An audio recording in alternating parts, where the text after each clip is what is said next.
नमस्कार साथियों, स्वागत है आप सभी का सौदागर के आज के इस नए वीडियो में। साथियों, लगातार आप लोगों के सवाल आ रहे हैं और इसीलिए आप लोगों के सामने हमेशा ले आते हैं सवाल जवाब का एपिसोड हर वीक। और आपके मन में भी कोई दुविधा है तो हमें कमेंट में लिख के बता दीजिए। और प्रॉपर्टी खरीदने से पहले कोई समस्या आ रही तो उसके लिए हमने क्वेरी कंसर्न फॉर्म का लिंक डिस्क्रिप्शन में दिया हुआ है, उसके जरिए अपनी समस्या हम तक पहुँचा दीजिए। कोशिश रहेगी आपकी समस्या का समाधान जल्द से जल्द किया जाए। चलिए सवाल जवाब सेशन की शुरुआत करते हैं। जयेश वाघ जी हैं, इन्होंने लिखा है, sir I am planning to invest in plot in Pune for future profitability. Could you suggest the area where I should consider buying? बड़ा अच्छा सवाल है। और जब भी हम लोग घर खरीदने निकलते हैं तो सबसे पहले कि ये सपना मन में आता है कि यार अपनी ज़मीन हो, अपना उस पर एक बंगलो बना हो, विला बना हो, घर बना हो, जो भी कह लें, अपनी ज़मीन, अपना छत हो। ये कंसेप्ट मन में आता है। आसपास ग्रीनरी हो, थोड़ा गार्डन एरिया हो, पार्किंग का स्पेस हो और चारों तरफ से मार्जिन हो और उसी तरीके से वहाँ पे आसपास में भी डेवलपमेंट हो और शहर के नज़दीक हो। पर ऐसा हो क्यों नहीं पाता है, इसे समझना बहुत ज़रूरी है, जिससे कि आप लोग जब भी ये डिसीजन ले रहे हैं तो बहुत से लोगों के मन में दुविधा भी रहती है और इसके चलते वो लोग प्लॉट की तरफ काफ़ी जो है रुझान भी दिखाते हैं और कई बार ये चीज़ें सक्सेसफुल होती हैं और कई बार नहीं। अब यहाँ पर होता क्या है कि सबसे बड़ी दिक्कत तो ये आती है कि आपको प्लॉटिंग स्कीम जो है, जो सैंक्शन है, वो शहर के आसपास मिलते ही नहीं है, सबसे बड़ी समस्या। अब दूसरा ऑप्शन क्या आता है आप लोगों के सामने, जो आसपास जो भी प्लॉटिंग मिल रही है उस पे जाया जाए, वहाँ पे पूछा जाए और वहाँ पे खरीद के घर बना दिया जाए। अब इसमें कई समस्याएं आती हैं, जैसे समस्या एक एक करके समझते हैं। एक समस्या ये कि इन तरह के प्लॉट्स पे आपको लोन नहीं मिलता है। लोन क्यों नहीं मिलता है? क्योंकि वो सैंक्शन नहीं है, सेतीना विकास जोन में है और उनका जो है एक तरीके से टुकड़ा बंदी जो कायदा है उसके अंतर्गत उस प्लॉट को फ्रेगमेंटेशन नहीं किया जा सकता, अलग अलग नहीं किए जा सकते हैं। इसके चलते क्या है, अगर मान लिया आप 2000-3000 स्क्वायर फीट ले रहे हैं तो वो कट करके आपका इंडिविजुअल डॉक्यूमेंट नहीं बनेगा, आपके नाम पे 7/12 फेरफार नहीं बनने वाला है। अब इसमें समस्या क्या आती है कि जो आपका मिनिमम 7/12 होना है वो 11,000 स्क्वायर फीट यानी कि 10 गुंठे में ही होगा। अब 10 गुंठे में होगा, इसके लिए आपको 10 गुंठा खरीदना पड़ेगा। अब आपकी कैपेसिटी तो है, खरीद सकते हैं, लेकिन कब? जब आपको लोन मिल रहा हो। अगर आपको लोन सैंक्शन मिल ही नहीं रहा है तो फिर आप कैसे करेंगे निवेश उसमें? यह भी एक समस्या आप लोगों के सामने आके खड़ी हो जाती है। क्योंकि अगर मान लीजिए शहर के आसपास 25 लाख रुपए, 30 लाख रुपए गुंठा ज़मीन आपको मिल रही है और उसी हिसाब से आप 11,000 स्क्वायर फीट के बारे में सोचें तो 30 लाख रुपए के हिसाब से 3.25 करोड़ 30 लाख रुपए हो जाते हैं। तो आखिर इतना बड़ा रकम कहाँ से आएगा? वो भी डाउन पेमेंट के लिए लोन नहीं हो पा रहा। तो हर किसी के बस की बात तो नहीं है कि ले लें। हाँ, कुछ लोग ज़रूर अफोर्ड कर सकते हैं। तो यहाँ पे ये समस्या की वजह से एक जो है लोगों के मन में दुविधा आ जाती है और वो उस तरफ नहीं बढ़ पाते हैं। अब चलिए मान लीजिए आपने 2000 स्क्वायर फीट, 3000 स्क्वायर फीट ले लिया, कंबाइंड डॉक्यूमेंट आपने कर लिया, कंबाइंड 7/12 आपका आ गया। अब यहाँ से समस्या शुरू होती है, क्योंकि जब आप प्लॉट देखते हैं तब तो देखने में बड़ा अच्छा लगता है यार। शहर के आसपास जाएंगे या आपको जहाँ पे प्लॉट के आसपास जो फ्लैट बिक रहे हैं वो तो बहुत महंगे हैं, 80 लाख, 90 लाख, 1 करोड़ तक के जो है आपको 2 BHK, 2.5 BHK या फिर छोटे 3 BHK मिल रहे हैं। उतने में तो आपकी ज़मीन हो जाएगी 1000 स्क्वायर फीट, 2000 स्क्वायर फीट, उस पर अच्छा खासा आप कंस्ट्रक्शन भी कर लेंगे और आपके पास स्कोप होगा उसके ऊपर भी बना सकते हैं। ये सबके मन में आता है। पर ये चीज़ें जब आप वैकेंट प्लॉट देखते हैं तो बहुत अच्छा है। कई लोगों के मन में यह भी आ सकता है कि यहाँ पे मैं प्लॉट को जो है कम बता रहा हूँ या फिर फ्लैट के लिए मैं ज़्यादा रुझान पैदा करने की कोशिश करूँ। ऐसा कुछ भी नहीं। आप इसको एक तरीके से समझें कि सीक्वेंस के तरीके से समस्या आती कहाँ पे है। अब आपको वैकेंट प्लॉट दिख रहा है तो आपके मन में क्या इच्छा उठेगी कि यार यहाँ तो बहुत शानदार घर बनेंगे, हम भी अपने प्लॉट के चारों तरफ मार्जिन छोड़ देंगे और बीच में घर बना लेंगे, अगला भी ऐसे ही करेगा, फिर क्या समस्या आने वाली? कल कोई रेगुलराइज हो जाएगा। समस्या क्या है? समस्या ये होती है कि आपकी सोच तो अच्छी है, आप जो है फ्लैट ना लेके इसे इसलिए लेना चाहते हैं क्योंकि आपको स्पेस ज़्यादा मिल जाएगा, कम पैसे में हो जाएगा और एक तरीके से अपना घर हो जाएगा, अपना ज़मीन, अपना छत। लेकिन जो वहाँ पे सारे लोग प्लॉट ले रहे हैं, सबकी जो मानसिकता वो एक जैसी नहीं है, क्योंकि वहाँ पे लोन नहीं हो रहा तो कई लोग पर्सनल लोन लेके खरीद रहे हैं। अब मान लीजिए किसी ने वहाँ पे घर खरीद लिया और वो मार्जिन उन्होंने छोड़ा ही नहीं और आपने बना लिया, तो अब समस्या कहाँ पे आएगी? सबसे पहली समस्या ये आएगी कि पूरी तरीके से कंजेस्टेड हो जाएगा। इसके साथ साथ लोग क्या करते हैं, जो आपका प्लॉट एरिया है उससे भी 3 फीट 3.5 फीट आगे आप लोग छज्जा जो है निकालते हैं, लॉफ्ट निकालते हैं, जो कि रोड में आ जाता है। अब आप सोचिए, उस दिन के बारे में सोचिए जब वहाँ पे पूरा कंस्ट्रक्शन हो चुका होता है।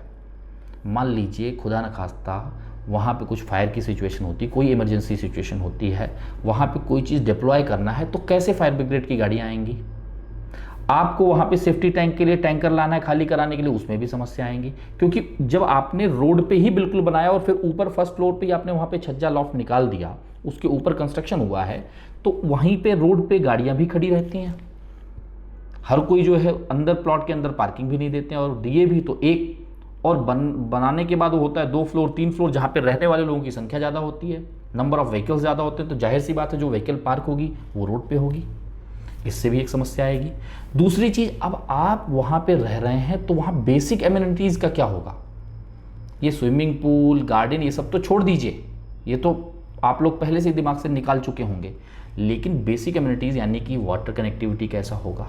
सीवर लाइन तो अभी पड़ा नहीं है, तो जो जब पढ़ने आएगा तो कैसे पड़ेगा, पड़ेगा नहीं पड़ेगा, कब पड़ने वाला है? कल को मान लीजिए अगर किसी भी तरीके से उसे बेचना हुआ तो कैसे उस पर लोन क्यों होगा? भाई वो सैंक्शन तो है नहीं, तो तब भी लोन नहीं होगा। पर हाँ, पेपर पे रेट बढ़ चुके होंगे। अब पेपर पे बढ़े हुए रेट को अगर आपको लेना है, फिर वही समस्या कि जब आपने प्लॉट लिया था वो 40-50 लाख का था, आज उस प्लॉट की कीमत 1.5 करोड़ या 1.25 करोड़ हो गई है, तो 1.25 करोड़ किसके पास है वो डाउन पेमेंट आपको दे पाए बिना लोन के? यह भी समस्या आती है। फिर अगर आप लोग एमिनिटीज़ की बात कर लें कि जहाँ पे कुछ चीज़ें होनी चाहिए, भाई गार्डन हो, छोटा मोटा जो है प्ले एरिया हो बच्चों के लिए, वो वहाँ पे कैसे लाएंगे? तो इसके लिए जब भी आप लोग प्लॉट खरीद रहे हैं, आप ऐसा देखिए कि भाई प्लान्ड वे में वहाँ पे प्लॉटिंग हुई हो, प्रॉपर वहाँ पे आपको बेसिक एमिनिटीज़ मिल रहा हो, रोड की विड्थ कम से कम 30 फीट की हो, और यह साफ हो कि वहाँ पे आपको मार्जिन छोड़ना होगा, और ये सब चीज़ें तभी होंगी जब वो सैंक्शनड होगा, और ऐसे केस में आपको वहाँ लोन भी मिलेगा, और फिर वहाँ पे आपको कंस्ट्रक्शन के लिए भी लोन मिलेगा, और फिर जो आप प्लान सैंक्शन करा के कंस्ट्रक्शन करेंगे, देखिए एनए प्लॉट है, इसका मतलब ये नहीं कि वहाँ पे आपको सीधा जाके कंस्ट्रक्शन करना है, वहाँ पे भी आर्किटेक्ट प्लान बनाना होगा और उसे सैंक्शन कराना होगा रेस्पेक्टिव बॉडी से, चाहे वो पीएमआरडीओ हो, पीएमसी हो, पीसीएमसी हो। पर ऐसा करने से वो पूरी सोसाइटी ऑर्गेनाइज्ड होगी, रोड पे किसी के लॉफ्ट नहीं निकले होंगे, सड़क की विड्थ ज़्यादा होगी, प्ले एरिया मौजूद होगा, और सबसे बड़ी बात वो सैंक्शन होगी तो उस पर लोन भी होगा। कल को आप उसे लीगली बेच भी सकते हैं, और अगर उसका रेट बढ़ेगा तो उसके लिए लोन मिल रहा है, तो कोई भी इंसान उसे पीस ऑफ माइंड के साथ खरीदेगा। तो इन बातों का ध्यान रखें जब भी लैंड में निवेश कर रहे हैं। देखिए, जब चीज़ें अच्छी दिख रही हैं, चलो हमारे नाम पे क्या है, हमने तो दो गुंठा ज़मीन ले लिया है, चलो ग्रुप डॉक्यूमेंट ही सही पर हो गया है, अभी तो सब कुछ सही है, पर आप उस दिन के बारे में सोचिए जब आप कंस्ट्रक्शन करके वहाँ पे रहेंगे, कौन देखभाल करेगा, सिक्योरिटी का क्या होगा? तो अगर ये सारी चीज़ें प्लान्ड वे में हो रही हैं, गेटेड कम्युनिटी भी मिल रहा है इस तरीके से, तो अच्छा है। या फिर आप लोगों को हमेशा ये करना चाहिए, थोड़ा अगर जहाँ पे आप लोग रह रहे हैं, जहाँ सोच रहे हैं, उससे दूर जाके कोशिश करिए 10 गुंठा 11 गुंठा अगर आपको मिल सके तो सबसे अच्छा है। कम से कम आपके नाम पे 7-12 हो जाएगा, और जो आपका एक तरीके से फॉर्म लैंड का, सेतीना विकास जोन का जो एक बेसिक FSI पॉइंट 1 का है, उसे भी करेंगे तो आप 1000 स्क्वायर फीट 1500 स्क्वायर फीट आराम से वहाँ पे बना पाएंगे लीगली। तो आपको लीगली भी कोई प्रॉब्लम नहीं होगी, प्रॉपर आपके पास ग्रीन स्पेस भी होगा, पार्किंग का स्पेस भी होगा, फिर प्ले एरिया की जो बात की जा रही, बेसिक एमिनिटीज़ की, उसकी आपको जरूरत नहीं, क्योंकि आपके प्रीमाइसेस में वो चीज़ें मौजूद होंगी। और सबसे बड़ी बात कि आपका पीस ऑफ माइंड होगा कि आपके नाम पे डॉक्यूमेंट है, आपके नाम पे 7-12 फेरफार बना हुआ है। तो इन बेसिक चीज़ों को जरूर ध्यान में रखें। और सबसे बड़ी बात, आपका मोटिव क्या है बाई करने के पीछे? इन्वेस्टमेंट है क्या, खुद बना के रहना है क्या, या अभी खरीद के रखना है बाद में बनाना है, अभी रहना है बाद में बेचना पड़ सकता है? ये सारी चीज़ों को पहले समझें और उसके बाद ही आप इसे लगा पाएंगे। ये मैंने जो आपको बताया है, यह सिर्फ ये बताने का मकसद है कि आप जब भी ज़मीन ले रहे हैं तो उसे थॉरली चेक करिए। ये सब बेसिक चीज़ें पहले देखिए, उसके बाद जो सर्च टाइटल हुई बाकी चीज़ें देखनी है तो बाद में आती हैं, लेकिन पहले अपनी रिक्वायरमेंट समझ के इस तरीके से मैच जरूर करें। कहीं भी समस्या आ रही है तो आप हमें कमेंट में लिख के बता दीजिए, क्वेरी कंसर्न फॉर्म का लिंक डिस्क्रिप्शन में है, उसके जरिए समस्या पहुंचा दीजिए, कोशिश रहेगी आपको उसका समाधान दिया जाए। आगे चलते हैं। अमित जी हैं, इन्होंने लिखा है, I am interested in knowing about the future prospect of the real estate market in Baner. Are the current prices justified? The residential market seems to be quite high in Baner, is it a good time to invest? देखिए अमित जी, पहली चीज, यहाँ पे बानेर में जब भी कोई घर खरीदने जाता है तो मैक्सिमम लोग जो हैं वो एंड यूज़र हैं। अब बानेर के रेट ज़्यादा क्यों हैं और लगातार बढ़ते क्यों जा रहे हैं, इसके पीछे कई कारक हैं। जैसे आईटी जो कंपनीज है वहाँ से प्रॉक्सिमिटी, चाहे आप हिंजौड़ी देख लीजिए, बालेवाड़ी देख लीजिए, या फिर बानेर में भी जो कॉमर्शियल एक्टिविटीज़ बढ़ रही हैं, औंध देख लीजिए, सेंटर ऑफ सिटी की तरफ का कनेक्टिविटी देख लीजिए, ये काफ़ी स्ट्रेटेजिक लोकेशन इसे बना देता है कि इन सबसे प्रॉक्सिमिटी भी है और ईजिली अगर किसी को सेंटर ऑफ सिटी या ईस्ट की तरफ भी आना तो आ सकता है। अगर वही इंसान हिंजौड़ी की तरफ रह रहा है या कहीं और रह रहा है तो उसके लिए फिर जो है इस तरफ आना थोड़ा सा जो है टाइम टेकिंग प्रोसेस हो जाता है। दूसरी चीज़ें यह भी हैं कि ट्रैफिक की सिचुएशन क्या है। सबसे बड़ा कारण है पुणे में किसी भी पर्टिकुलर जोन का रेट बढ़ने का, क्योंकि आप उस जोन से अगर निकलते हैं तो दूसरे जोन में जाने के लिए जो समस्याएं हैं, एक तो रोड की समस्या, नैरो रोड की समस्या, पॉटहोल्स होना, अगर वो सब चीज़ें सही हैं तो वहाँ ट्रैफिक जैम लगना, फिर आपका जो है 1 घंटे समय अगर जा रहा है सिर्फ 5 किलोमीटर 10 किलोमीटर जाने के लिए, तो इंसान 5 किलोमीटर एक्स्ट्रा ट्रैवल करना ही नहीं चाहता। हाँ, कौन करना चाहता है? जो बॉम्बे से आ रहा है, किसी और सिटी से आ रहा है, यहाँ पे शिफ्ट हो रहा है, उसको जानकारी नहीं कि भाई कितना ट्रैफिक लगता है। 1-2 बार अगर वो जैम में फंसेगा भी तो उसको लगेगा ठीक आज ही ऐसा कुछ हुआ होगा, बरसात हो गया शायद इसलिए हो गया हो, या किसी और कारण से कोई व्हीकल बीच में खराब हुई हो, इसके चलते जाम लग गया हो। पर जो इंसान उसे समझता है फिर वो सोचता है मैं 5 किलोमीटर दूर क्यों जाऊं, और अगर मेरी अफोर्डेबिलिटी है तो मैं यहीं ले लेता हूं। यहाँ से मेरे लिए कम से कम जो इंफ्रा है, जो रोड है और जो यहाँ आसपास मुझे जहाँ ज़्यादातर ट्रैवल करना है वो आसान हो जाएगा। बात सिर्फ ये बानेर की नहीं है, ये जहाँ जहाँ पे भी पैकेट्स में जो है आपको डेवलपमेंट दिखेंगे उन हर एक लोकेशन की यही हाल है।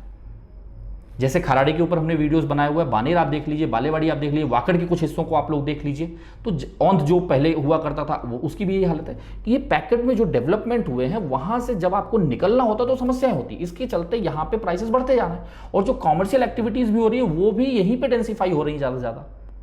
प्लस ये कॉर्पोरेशन में है तो लोग उम्मीद भी लगाते हैं कि यार यहाँ पे चलो ठीक है आज नहीं कुछ हो रहा है तो कभी तो जागेगी कॉर्पोरेशन।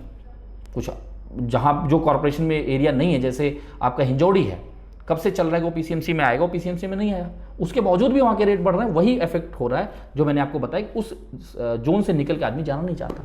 प्लस मेट्रो कनेक्टिविटी आ रही है, ये भी एक जो है कारक है कि जो उसे आगे बढ़ा रहा है।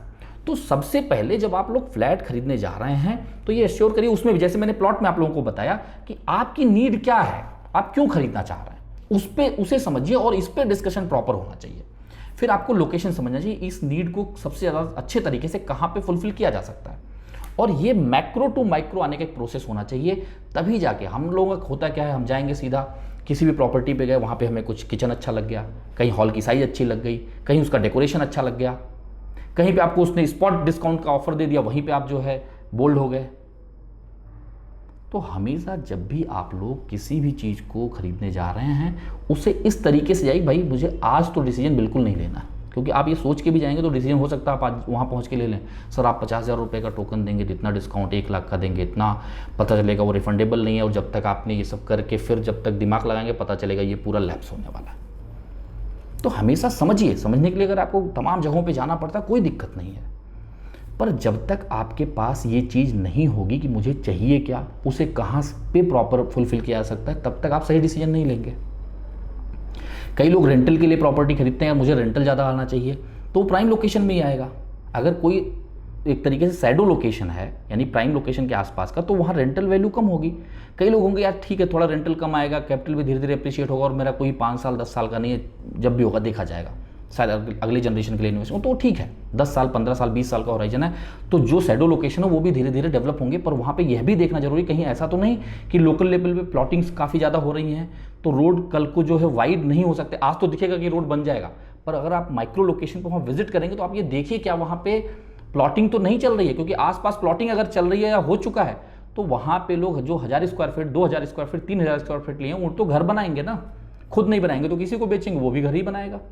तो अगर वहाँ पे मल्टीपल लोग अपना घर बना रहे हैं तो उसे डिमोलिश किस तरीके से आप करेंगे। जहाँ पे भी गुंठेवारी आप देख लीजिए क्या वहाँ डिमोलिश हो रहा है, आप वाकड़ देख लीजिए, वहाँ पे तमाम गुंठेवारी जो बने पड़े हैं, अगर वहाँ वाइडनिंग करनी है तो पहले लैंड एक्वायर करना होगा।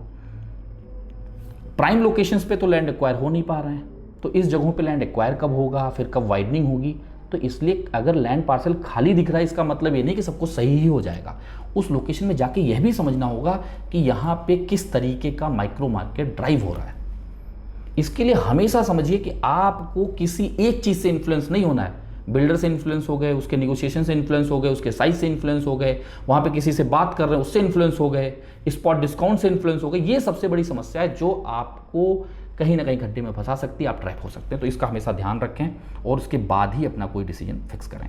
आगे चलते हैं, नितिन सालुंके जी हैं, इन्होंने लिखा है can you please give some information on Godrej Greens project in Undri, people book the apartment back in 2017 and they have not got the position yet, can you create a video on it please, बिल्कुल चाहूँगा नितिन जी इस पे video बनाया जाए। और गोदरेज जैसे developer से ये एक्सपेक्ट नहीं किया जा सकता कि यहाँ पे जिस तरीके से डिले हो रहा है, क्योंकि हमारे पास कई कमेंट आए हैं, बहुत से लोगों के व्हाट्सएप भी आए हैं। तो मैं इस पर आप लोगों से रिक्वेस्ट करूँगा, जो लोग भी प्रॉब्लम फेस कर रहे हैं व्हाट्सएप करें हमें, और हम लोग मिलते हैं, पहले समझते हैं आखिर आप लोगों को क्या कम्युनिकेट किया गया था, किस तरीके से चीज़ें आगे प्रोग्रेस हुई हैं, क्या कमिटमेंट आपके एग्रीमेंट में किया गया था, और किन समस्याओं की वजह से ये डिले हो रहा है। और इसमें गोदरेज से भी ये क्लैरिफिकेशन लेना होगा आखिर ये डिले क्यों हो रहा है। और शायद ये मिल के हम लोग चर्चा करेंगे तो ज़्यादा ठोस तरीके से इस पर वीडियो बनाया जा सकता है, आखिर कारण क्या है, जिससे कि आगे जो लोग खरीदने वाले हैं किसी भी डेवलपर के यहाँ खरीदे तो इन बातों को जरूर ध्यान रखें। क्या ये ड्यू डिलीजेंस चीज़ें पूरी तरीके से हुई हैं, क्या चेक करके आप लोग खरीद रहे हैं या फिर ऐसे ही खरीद रहे हैं। तो ये बहुत अच्छा होगा, जितने लोग भी प्रॉपर्टी खरीद रहे हैं उनके लिए बहुत ही फ़ायदेमंद हो सकता है ये वीडियो। तो आप लोग जुड़ें, इस पे तरीके से डिस्कस करते हैं क्या आप लोगों को कम्युनिकेट किया गया था और किस किस तरीके से चीज़ें आगे बढ़ी हैं, जिनसे भी क्लैरिफिकेशन लेना लेके, और शायद इस पर एक ठोस कंटेंट जरूर बन सकता है जिसमें सारे एक बायर को फ़ायदा होगा। आगे चलते हैं, अनूप होले जी हैं, इन्होंने लिखा है स्काईलाइट बिल्डर पे एक वीडियो बनाइए, 12 साल से प्रोजेक्ट आगे नहीं बढ़ रहा है। देखिए अनूप जी, इसका एक सबसे बड़ा कारण जो मुझे समझ में आता है, जैसे हमने पीछे शायद 4-5 महीने पहले हमने सवाल जवाब के किसी एक क्वेश्चन में इसे कवर किया था। स्काईलाइट उस पूरे लोकेशन में, जैसे वहाँ पे आप देखें पहले मंत्रा मैजेस्टिक का जो है पाम अटलांटिस वगैरह प्रोजेक्ट हुआ करते थे, फिर मैजेस्टिक के प्रोजेक्ट्स हैं और भी तमाम प्रोजेक्ट वहाँ पे आप लोगों को दिखते हैं।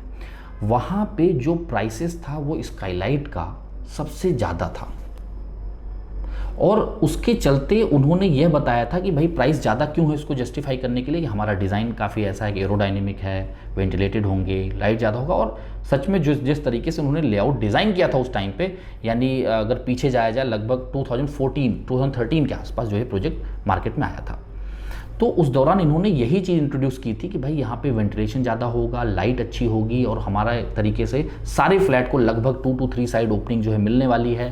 प्लॉट साइज़ भी काफ़ी बड़ा है, 10 एकड़ के ऊपर है, 15 एकड़ के आसपास है, और सामने से एक रोड आपकी कनेक्ट हो जाएगी जो वागेश्वर मंदिर के पीछे से जो रास्ता आपको सीधा ले जाके लोहगांव एयरपोर्ट तक ले जाता है उससे कनेक्ट हो जाएगा। पर अगर आप आगे देखें, ये रोड तो बना नहीं आज तक, वो लोकेशन में कितनी समस्याएँ बढ़ती गई वो सबको पता है। रोड वाइडनिंग भूल जाइए, नया रोड जो बनने की बात हो रही है वो तो एक दूर की कौड़ी हो गई। तो जब नई चीज़ें नहीं हो रही हैं, रोड डेवलप नहीं हो रहा है, रोड वाइड नहीं हो रहा है, लगातार जो समस्याएं हैं वो एक्सकेलेट ही होती जा रही हैं, कॉरपोरेशन में आने के बाद भी कोई खास सुधार दिख नहीं रहा है, चाहे वो आपकी सीवर लाइन की बात हो, ड्रिंकिंग वाटर सप्लाई की बात हो। ये तो बहुत बड़ी बात है, मतलब पुणे में ड्रिंकिंग वाटर सप्लाई आ जाए तो बहुत बड़ी बात है, रोड के पॉटहोल्स हट जाएँ, वाइड हो जाए, ये बहुत बड़ी बात कर रहा हूँ। पर एटलीस्ट ट्रैफिक मैनेजमेंट भी इतना ज़्यादा नहीं सुधरा, कोई नए फ्लाईओवर आज तक नहीं आ पाए। आप सोचो जिस तरीके से केसनन फाटा पे, फिर आपका ओहलवाड़ी रोड पे जिस तरीके से ट्रैफिक लगता है, वागेश्वर मंदिर क्रॉस करते ही वहाँ पे अगर एक फ्लाईओवर बन जाता जो कि कितने समय से पेंडिंग है तो शायद अच्छा हो जाता।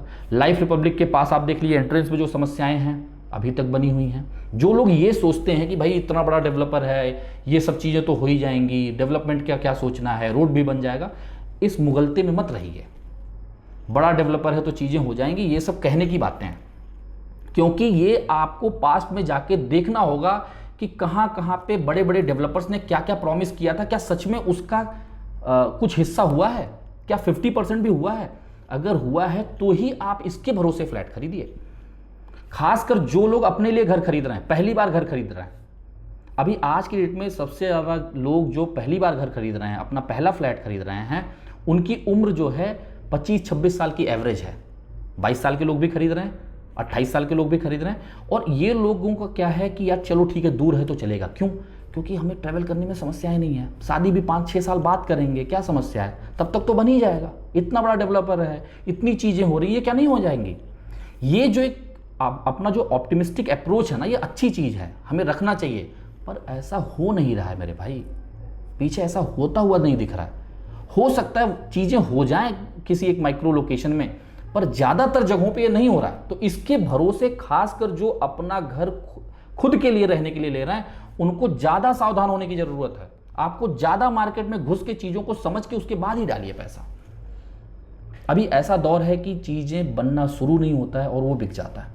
तो हमेशा इन बातों का ध्यान रखें कि थोड़ा सा सर्वे करके आराम से खरीदें, इससे डेवलपर भी आपको भाव देगा, अगर डेवलपर का प्रोडक्ट जल्दी बिक जा रहा है तो आपको भाव क्यों देगा? आप जैसे और 32 लोग आएंगे वो खरीदेंगे, उसका तो एटीट्यूड यही रहेगा। इसलिए थोड़ा रुकें, समझें, और जब आपको लगे हाँ ये मेरे लायक है, मेरे नीड ये है और यहाँ पे फुलफिल होगी और 90% श्योर लग रहा है, उसके बाद ही जेब से पैसा निकालें। आगे चलते हैं, तुषार पाटिल जी हैं, इनका सवाल है, first of all thank you for your effort. Thank you so much Tushar ji, आप लोगों के आशीर्वाद की वजह से चीज़ें बनती हैं। आगे आपने लिखा, my question is slab count will start from plinth level और it will be start count from parking slab. देखिए सीधी सी बात है, जो पहला स्लैब आएगा वहीं से जो है स्लैब की काउंटिंग स्टार्ट होगी। वह आपका है जो पार्किंग का स्लैब हो या फिर किसी पोडियम फ्लोर का स्लैब हो, वहीं से काउंट होगा। लेकिन अब ये स्लैब किस वे में आप पूछ रहे हैं, क्या जो आपका डिसबर्समेंट होने वाला है उस स्लैब की तो बात आप नहीं कर रहे हैं? क्योंकि देखिए ये डेवलपर टू डेवलपर वेरी कर रहा है। एग्रीमेंट के पहले डेवलपर 10% ले सकता है, लेकिन एग्रीमेंट होने के बाद ही मैक्सिमम डेवलपर 15 से 20% डिमांड रेज कर देते हैं, चाहे प्लिंथ हुआ हो ना हुआ हो एक अलग बात है। और प्लिंथ के लिए अलग से फिर 10% का डिमांड रखा जाता है, यानी कि प्लिंथ बनते ही आपके पॉकेट से 10% एग्रीमेंट के पहले, एग्रीमेंट होते ही 20% और प्लिंथ पे 10%। तो आप अंदाजा लगा लिए 40% आपके पॉकेट से निकल चुका है जब आपका एक फाउंडेशन का काम चल रहा है तब। और जैसे ही फर्स्ट सेकंड स्लैब आएगा फिर 7% 10% आपसे ले लिया, यानी कि 50% पैसा तब आपके पॉकेट से निकल गया जब वहां पे काम ना के बराबर हुआ है। यही एक समस्या, और इसी के चलते हमने जो लास्ट सवाल जवाब का एपिसोड आप लोगों के सामने लाया है वहां पे काफ़ी अच्छा सजेशन जो है व्यूअर की तरफ से आया था और वो चीज़ हमने आप लोगों के सामने रखी भी थी। यहाँ पे ये चीज़ ज़रूर होना चाहिए कि ये कहीं ना कहीं कंस्ट्रक्शन लिंक से हो। ठीक है, एग्रीमेंट के पहले 10% लिया जा रहा है, तो जब तक एटलीस्ट 4-5 स्लैब ना आ जाएं तब तक 30% भी पॉकेट से नहीं निकलना चाहिए, क्योंकि स्केलेटल खड़ा होने के बाद जो आपके फिनिशिंग वर्क होते हैं उसमें साल से 2 साल चले जाते हैं। कितना भी प्रोएक्टिव डेवलपर हो, 1.5 साल उसे फिनिशिंग वर्क करने में लग ही जाता है, चाहे जिप्सम का काम हो, पेंटिंग का काम हो, सैनिटरी फिटिंग का काम हो, इलेक्ट्रिक का काम हो, टाइल्स का काम हो। ये सारे, एक तो यहाँ पे खर्चे भी बहुत लगते हैं और यहाँ पे कहीं ना कहीं स्किल्ड वर्क है, स्किल्ड लेबर भी लगते हैं, तो इसमें ज़्यादा समय लगता है, ज़्यादा पैसा लगता है। और आपके पॉकेट से तो ऑलरेडी 90% उसको मिल चुका है, 80-90% अगर उसको मिल चुका है तो ज़्यादा उसको पेन नहीं है। अगर 6 महीने डिले भी होता तो चलेगा, महारेरा पे तो डेट एक्स्ट्रा दिया ही हुआ है, आपके एग्रीमेंट में भी काफ़ी ज़्यादा एक्स्ट्रा डेट दिए हुए हैं। इसके लिए इसमें चेंज जरूर आने चाहिए। और हाँ, अगर आप लोग जाते ही कहीं पे बुक करना बंद करेंगे, इमीडिएट बिना अपनी नीड को समझे जाके लेना बंद करेंगे, तो शायद ये चीज़ें ऑर्गेनाइज हो जाएंगी। शायद ये भी समय आ सकता है 3 स्लैब का काम हो चुका तब आप जा रहे हैं वहाँ पे खरीदने, और तब वहाँ पे अच्छी खासी इन्वेंट्री भी मौजूद है, तो आपके लिए तो अच्छा है ना कि वो 3-4 स्लैब जो होना है वो हो चुका है, तो कॉन्फिडेंस भी ज़्यादा आएगा। काम कैसा हो रहा है, इसका काम कब चालू हुआ था वो भी ट्रैक हो जाएगा।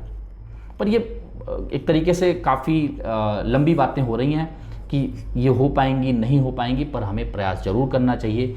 हमारे कंट्रोल में शायद ये चीज़ें ना हो, पर ये तो ज़रूर है कि ग्राउंड पे जाके अपनी नीड समझ के और उस हिसाब से चीज़ों को समझ के तभी आगे बढ़ा जाए। जहाँ कहीं भी आपको सौदा घर की मदद लगती है आप ले सकते हैं, उसके लिए हमने बताया, कमेंट कर सकते हैं, या फिर क्वेरी कंसर्न फॉर्म का लिंक डिस्क्रिप्शन में दिया हुआ है। इसी तरह अपना प्रोत्साहन लगातार सौदागर के साथ बनाए रखें। जल्द मिलेंगे एक नए वीडियो के साथ, एक नई इन्फॉर्मेशन के साथ। तब तक के लिए धन्यवाद, नमस्कार।